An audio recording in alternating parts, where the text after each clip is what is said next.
तीन भुवन में सार, वीतराग विज्ञानता, शिव स्वरूप शिवकार, नमहु त्रयोग संहारिके। जय जिनेंद्र आप सभी को। जैसा कि कल से हमने एक नई कक्षा का आरंभ किया था दोपहर में कि इस अभी विषम परिस्थिति में जो कोरोना का प्रकोप चल रहा है, उस समय हम समता कैसे लाएं, अपने अंदर हो रही अधीर परिणामों को हम शांत चित्त कैसे करें। इसलिए हमने यहाँ आदरणीय बड़े पंडित जी द्वारा रचित रचनाओं को, जिनमें छोटी छोटी रचनाओं में बहुत गहरे भाव भरे हुए हैं, उनको यहाँ दोपहर की कक्षा का विषय बनाया है। तो उसी क्रम में अभी हम सांत्वन अष्टक पे चर्चा कर रहे हैं, जिसमें कल मैंने पहले अष्टक पर बात की थी। तो एक बार आप सभी भी मेरे साथ पढ़ सकते हैं, क्योंकि मैं चाहती हूँ कि ये पाठ आपकी कंठ की विद्या हो, ताकि आप किसी के पराधीन ना रहें। और जब भी आपके परिणामों में अधीरता आए, व्याकुलता आए, आकुलता आए, या आप बहुत ज़्यादा भयभीत अपने आप को महसूस कर रहे हैं, तब ये पाठ आपके लिए औषधि का काम करेंगे, आपको उस विषम परिस्थिति से उबारने का कार्य करेंगे। इसलिए ऐसे पाठ तो हमारे कंठ में बसे हुए होना चाहिए। तो आप सभी से भी मेरा यही अनुरोध है कि प्रतिदिन आप इन्हें अपनी दैनिक भक्ति में, या कहें सामायिक के काल में, या जब भी आपको समय मिले, मात्र 5 या 6 मिनट में ये पाठ हो जाते हैं। तो आप इनको अपनी डेली की दैनिक क्रिया में शामिल करिए, अपनी पूजन पद्धति में, स्वाध्याय पद्धति में इन्हें शामिल करिए। देखिए आपको बड़ा आनंद आएगा जब ये आपके कंठ में बस जाएंगे और आप घर में इन्हें गुनगुनाएंगे, तो आप स्वयं आनंदित और प्रसन्न चित्त रहेंगे। आइए हम और आप सब मिलकर पाठ करते हैं सांत्वन अष्टक के पहले अष्टक पे, है ना।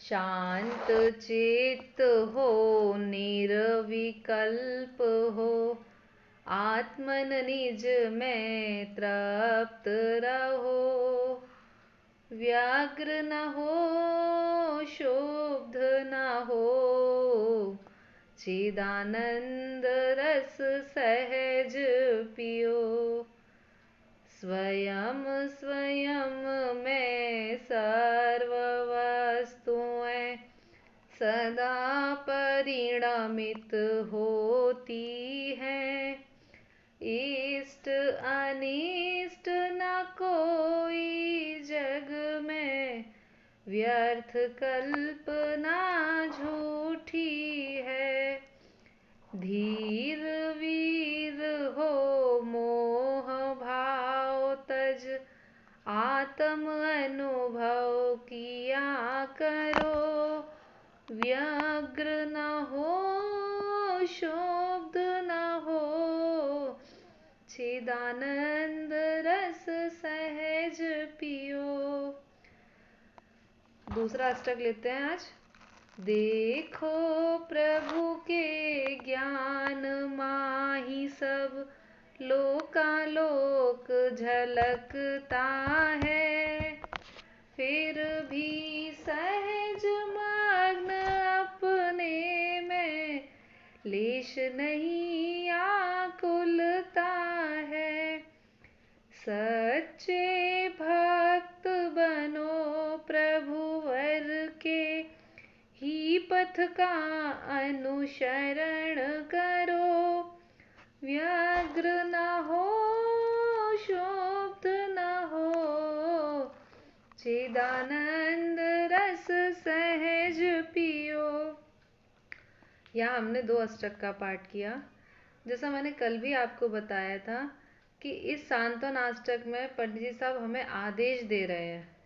यद्यपि गुरु उपदेश करते हैं तो उनके उपदेश को जिनागम की भाषा में हमें आदेश मानना चाहिए, चाहे वह कुंदकुंद आचार्य द्वारा लिखा समयसार हो, या किसी भी अन्य आचार्य द्वारा आचार्यकृत कोई भी कृति हो।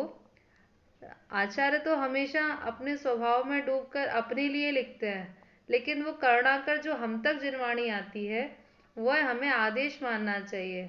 जैसे हम अपने घर में अपने गुरुजनों का, अपने बड़े जनों के आदेश की अवमानना नहीं करते, उसी प्रकार हमारा ये भी दायित्व है कि हम जो हमें बड़े जन मुक्ति का मार्ग बता रहे हैं, हमें शांत रहने का उपाय समझा रहे हैं, उसकी भी अवमानना ना करके अपने जीवन को हम भी समतामय बनाएं, शांतिमय बनाएं। क्योंकि जिनका जीवन समतामय होता है, शांत होता है, सहज होता है, अंदर बाहर एक जैसा होता है, मरण काल उन्हीं का सार्थक होता है, समाधि मरण उन्हीं जीवों का होता है। इसलिए हम सभी भी ऐसी समाधि की संलेखना की भावना प्रति समय भाएं। और जैसे जन्म महोत्सव को मनाते समय हम बहुत प्रसन्न होते हैं, उसी तरह मृत्यु के काल को भी महोत्सव मनाते समय हमारे परिणामों में जरा सी भी खिन्नता ना हो, हमारा मृत्यु भी महोत्सव बने, ऐसी भावना भाएं। तो कल जैसे पहले अष्टक में बात आई थी कि जगत की सब वस्तुएं स्वाधीन है, क्योंकि जिनन भगवान ने हमें एक सिद्धांत दिया कि एक द्रव्य दूसरे द्रव्य का करने धरने वाला नहीं है। प्रत्येक द्रव्य की अपनी स्वतंत्र सत्ता है। और वह स्वतंत्र सत्ता कैसी है? कि प्रत्येक द्रव्य अपने अपने अस्तित्व, वस्तित्व आदि 6 सामान्य गुणों से सुशोभित है। प्रत्येक द्रव्य, ऐसे ही मैं जीव तत्व हूँ तो मेरा अस्तित्व है, मेरा अस्तित्व अपने से है, मेरे जीव द्रव्य को कोई बिगाड़ सुधार नहीं कर सकता। ऐसा किसी में सामर्थ्य नहीं है जो मेरे जीव द्रव्य की विराधना कर सके, मेरे जीव द्रव्य में हेर फेर कर सके। इसलिए निर्भय होकर शांत चित्त हम रहें कि कोरोना हमारा कुछ नहीं करेगा। क्यों नहीं करेगा? क्योंकि स्वयं स्वयं में सर्व वस्तुएं सदा परिणमित होती हैं। क्योंकि कोरोना अपने आप में परिणमित हो रहा है और मेरा चैतन्य द्रव्य अपने आप में परिणमित हो रहा है।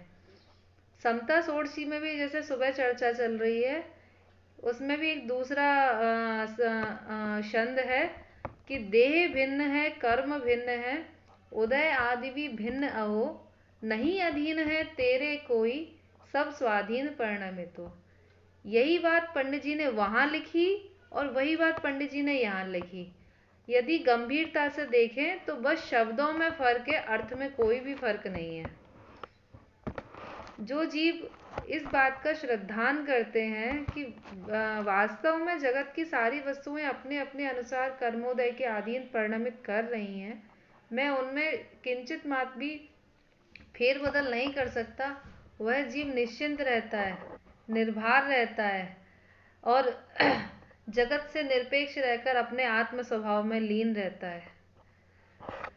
और दूसरी लाइन में कहा था कि इष्ट अनिष्ट न कोई जग में, व्यर्थ कल्पना झूठी है। अर्थात इष्ट माने अच्छा लगना और अनिष्ट माने बुरा लगना। जो जो हमें पसंद होता है उसे हम इष्ट मानकर उसमें गाफिल हो जाते हैं, और जो जो हमें अनिष्ट लगता है उसे हम दूर हटाना चाहते हैं।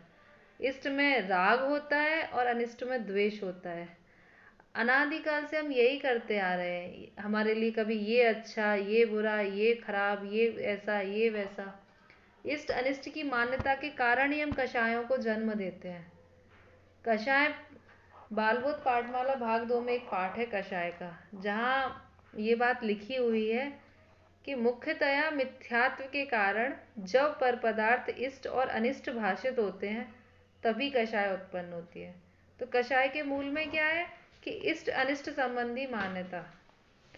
हम भी विचार करें कि दिन भर में 24 घंटे में हम कितने समय इष्ट और अनिष्ट में हमारा जाता है। आज सब्जी अच्छी नहीं बनी, आज कपड़े अच्छे नहीं लग रहे, आज मैं अच्छा नहीं दिख रहा, तुम बहुत खराब लग रहे हो। पता नहीं कैसे कैसे हम भी व्यर्थ के विकल्प करते रहते हैं जिनका कोई प्रयोजन नहीं, अर्थहीन होते हैं, निरर्थक होते हैं। इसलिए पंडित जी ने यहाँ लिखा कि अगर समता से जीना है, सहजता जीवन में लानी है, तो इनकी तरफ अपना उपयोग देना बंद करो।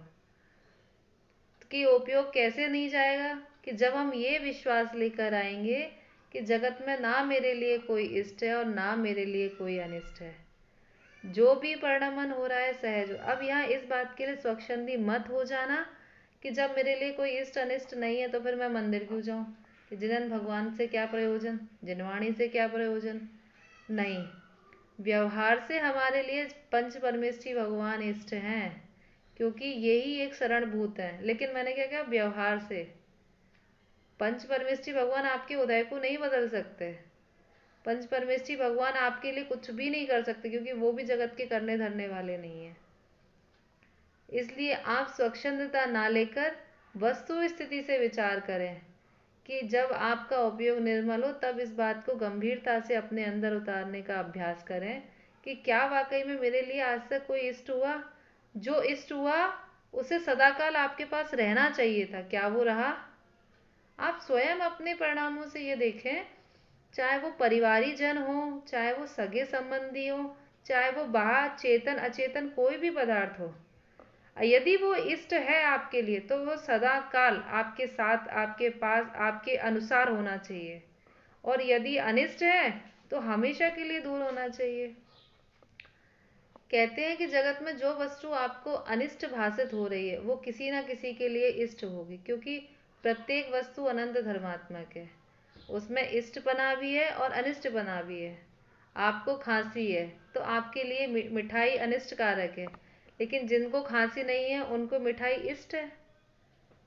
ऐसी किसी भी वस्तु पर आप लगाकर देख सकते हैं कि वास्तव में संसार में ऐसा कुछ भी नहीं है कि जिसमें इष्ट अनिष्ट की मान्यता की जाए। इष्ट अनिष्ट की मान्यता कषायों को जन्म देने के अलावा और कुछ नहीं करती। और जब कषायें बढ़ती हैं तो हमारा संसार बढ़ता है। हमारे संसार का परिभ्रमण कारण क्या है कि कषाय भाव। और कषाय भाव कब होता है कि जब इष्ट अनिष्ट की मान्यता जन्म लेती।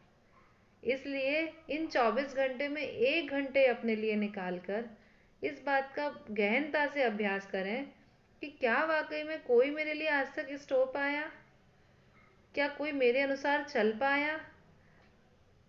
तो आप स्वयं पाएंगे कि ऐसा हो ही नहीं सकता, संभव ही नहीं है। इसीलिए यहाँ अगली पंक्ति में हमें इसका उपाय बताया कि जब इष्ट अनिष्ट कोई जग में परिणमन ना करे तो हम क्या करें कि उस समय धीर वीर हो मोह भाव तज आत्म अनुभव किया करो। कि उस समय धैर्यता से धीर होकर, अधीर नहीं, धीर होकर, वीर बनकर अपने मोह भाव का नाश करें। मोह भाव एकदम नहीं मिटेगा, मोह भाव का धीरे धीरे अभ्यास कर। जैसे एक बूंद पानी अगर आसमान से गिरे और तवे पर गिर जाए तो क्या होगा कि वो नष्ट हो जाएगा। और यही अगर मूसलाधार बारिश हो जाए तो क्या होगा, तो सब जगह जलमग्न हो जाएगा। ऐसे ही एक एक रोज का गहन अभ्यास आपको आपके आत्म अनुभव की ओर ले जाएगा। एक दिन करने का काम नहीं, ये प्रति समय प्रतिपल अभ्यास करने का कार्य है, अभ्यास करने का कार्य है। अतः आप सभी भी धीर वीर हो मोह भाव को छोड़कर हम सभी अपनी आत्मा का अनुभव करें, अपनी आत्मा की ओर लक्ष्य ले जाएं, अपने को शुद्ध बुद्ध आनंद का अनुभव करें। इसके लिए बहुत अच्छे मागनंदी आचार्य ने ध्यान शतक में सूत्र बताए हैं। यदि आप में से जो भी अभ्यास करना चाहें कि हम कैसे आत्मानुभव का अभ्यास करें, आत्मानुभव कैसे हो, तो उसके लिए मागनंदी आचार्य के ध्यान शतक के सूत्र बहुत ही उपयोगी हैं।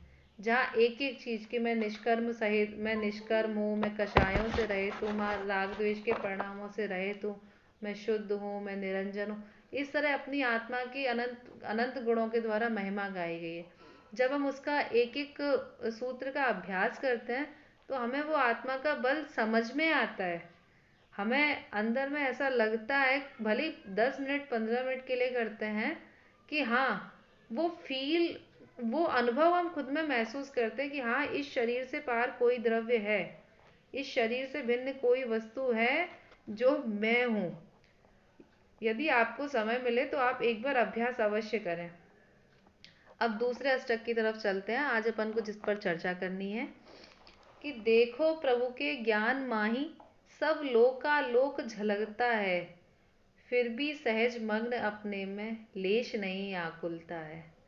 इसमें हमारे वीतरागी भगवान के गुणों का गुणानुवाद किया गया है कि हमारे वीतरागी भगवान को देखो एक बार शांत चित्त से। आप सबके अभी तो चलो मंदिर नहीं जा पा रहे हैं, ऐसा प्रशासन का आदेश है, पर सबके घर में भगवान की तस्वीर तो होगी। फोटो होगी मोबाइल में, कोई ना कोई अवलंबन लेकर आज आप उस वीतरागी प्रतिमा को निहारने का अभ्यास करें। एक बार देखें कि वो वीतरागी भगवान की मुद्रा हमसे क्या कहने की कोशिश कर रही है। भगवान मुख से नहीं कहते, लेकिन भगवान अपनी मुद्रा से हमसे सब कुछ कह जाते हैं, बस हमें समझने की कला आनी चाहिए। तो भगवान की मुद्रा हमसे क्या कह रही है वो इस छंद में बताया है कि भगवान की मुद्रा बता रही है कि देखो, प्रभु के ज्ञान माई में सब लोकालोक झलकता है। हमारे भगवान में, अरहंत देव में वीतरागी, सर्वज्ञ और हितोपदेशी बना पाया जाता है। तो सर्वज्ञता का लक्षण क्या है कि तीनों लोकों को एक साथ, एक समय में एक साथ जानते हैं, यही है ना। तो भगवान के ज्ञान का विषय इस समय भी तीनों लोक बन रहा है। ये कोरोना की महामारी को जब आना था, वो भगवान के ज्ञान का विषय पहले ही बन चुकी थी कि इस पंचम काल में, इस भरत क्षेत्र में, इस भारत देश में, इस महीने में, इस तिथि को, इस तारीख में कोरोना की बीमारी से इतने इतने मरीजों का ऐसा ऐसा होगा। ये सब भगवान के ज्ञान का विषय पहले ही बन चुका था, लेकिन फिर भी भगवान को आकुलता नहीं। और हमें कैसी आकुलता होती है कि हम रोज जब तक अपडेट नहीं देख लेते कि आज कौन से स्टेट में कितने लोग इससे ग्रसित हुए, कितने संक्रमित हुए, कितनों का मरण हुआ, कितने पॉजिटिव मिले, कितने नेगेटिव मिले, हमें डेली की अपडेट जानने की कैसी आकुलता रहती है। बस यही फर्क है भगवान के ज्ञान में और हमारे ज्ञान में, कि हमारा ज्ञान कैसा है कि हमारा ज्ञान अवलंबन वाला है, कि हमें बाह्य वस्तु का अवलंबन लेना पड़ रहा है। और भगवान का ज्ञान कैसा है कि भगवान का ज्ञान ऐसा है कि जिसमें एक साथ झलकने पर भी भगवान का ज्ञान तनिक भी मलिन नहीं होता। हमारा शदमस्त वाला ज्ञान है, और भगवान का ज्ञान त्रिकालवर्ती तीनों लोकों को एक साथ प्रकट करने वाला है। यदि कभी किसी को ये भावना हो ना कि मैं कैसे जान सकूं तीनों लोकों को एक साथ, मेरे ज्ञान का विषय और पर पदार्थ क्यों नहीं बनते, उससे मेरा यही कहना है कि प्रभु तुम अपनी आत्मा की आराधना ऐसी करो कि तुम्हें केवल ज्ञान प्रकट हो जाए, और जब केवल ज्ञान प्रकट हो जाए तब खूब आराम से तीनों लोगों को देखना जानना।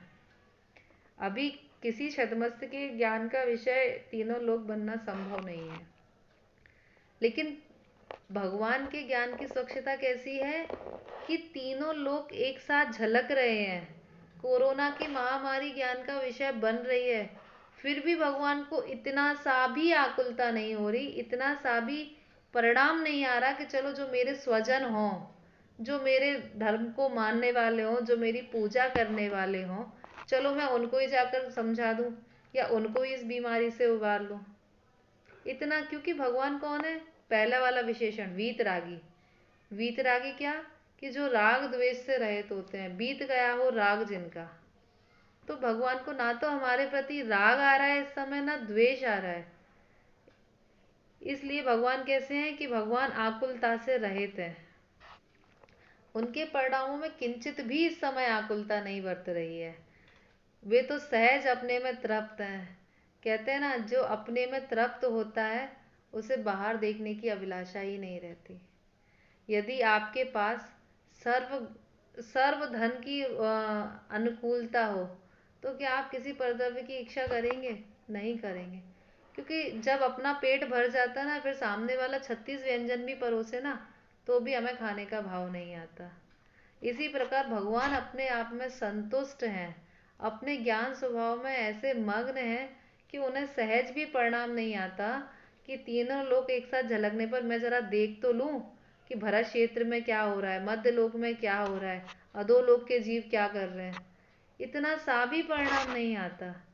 ऐसे भगवान के अगर इसलिए ऐसे भगवान की स्तुति करते वक्त हमें भी ये भावना भानी चाहिए, हे भगवान ऐसी सर्वज्ञता, ऐसी वीतरागता प्रभु मुझे भी प्रकट हो, मैं भी आपके समान ऐसी ही मुद्रा धारण करूं।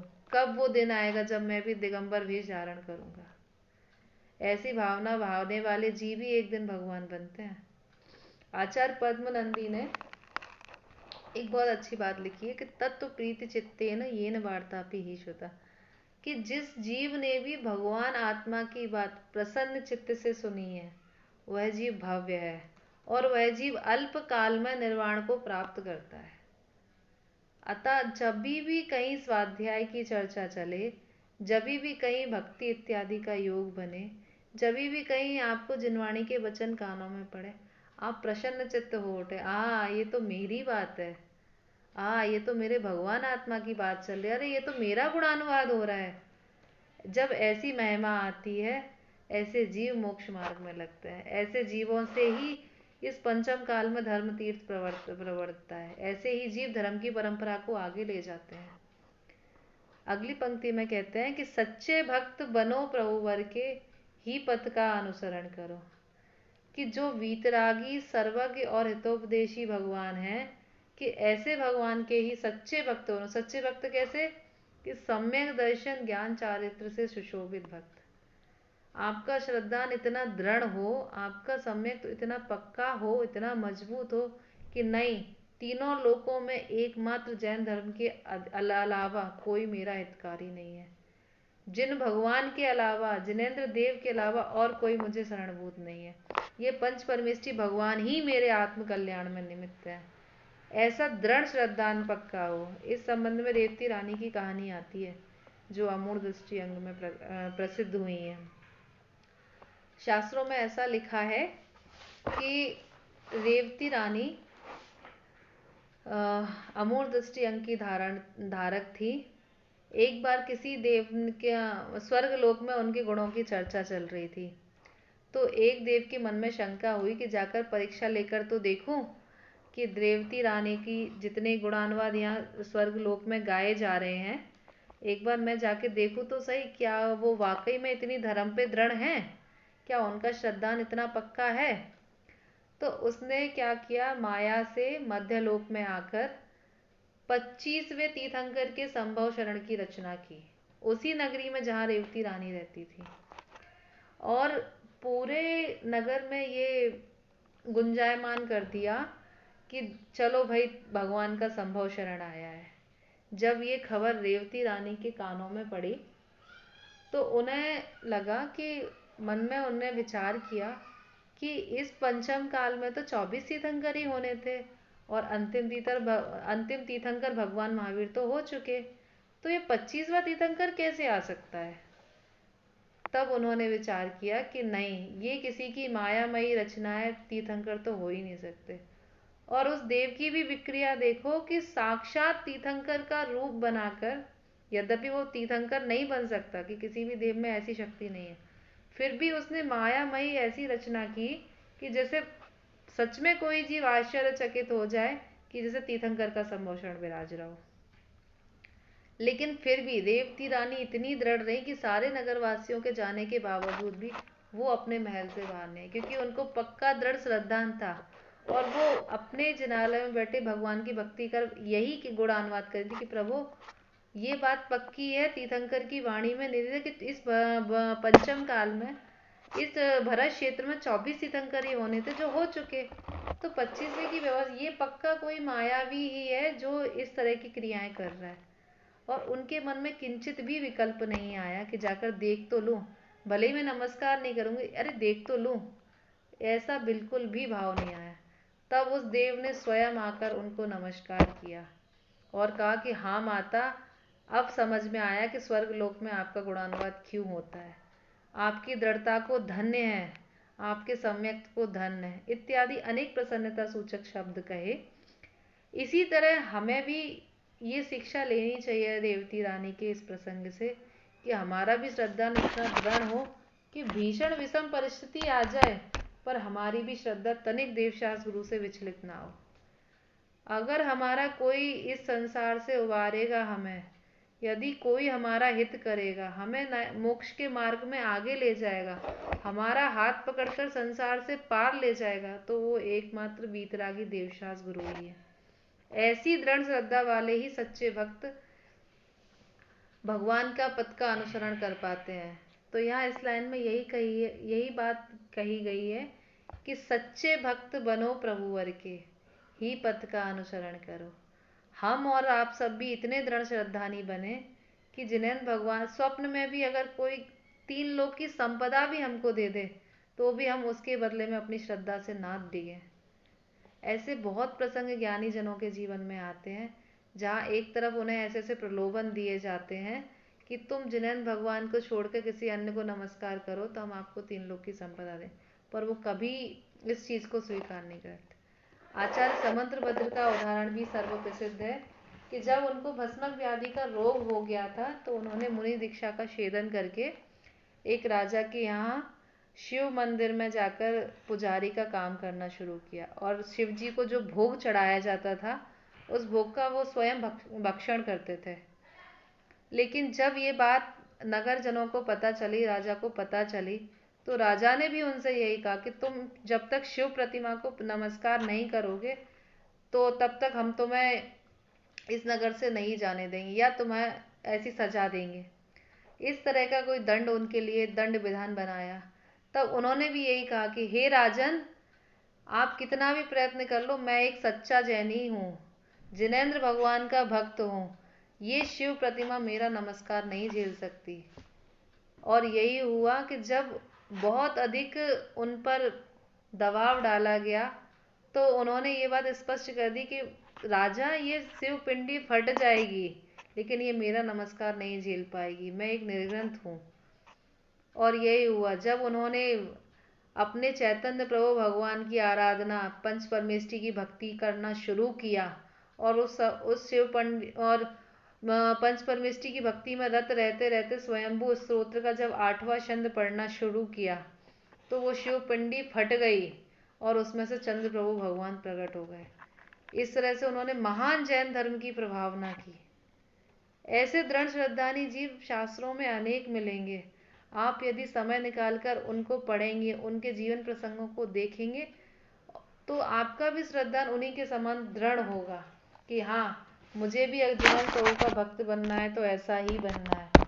यही हमारे मोक्ष मार्ग के प्रणेता हैं, यही हमें संसार से उबारने वाले हैं, यही हमारे सच्चे पिता हैं।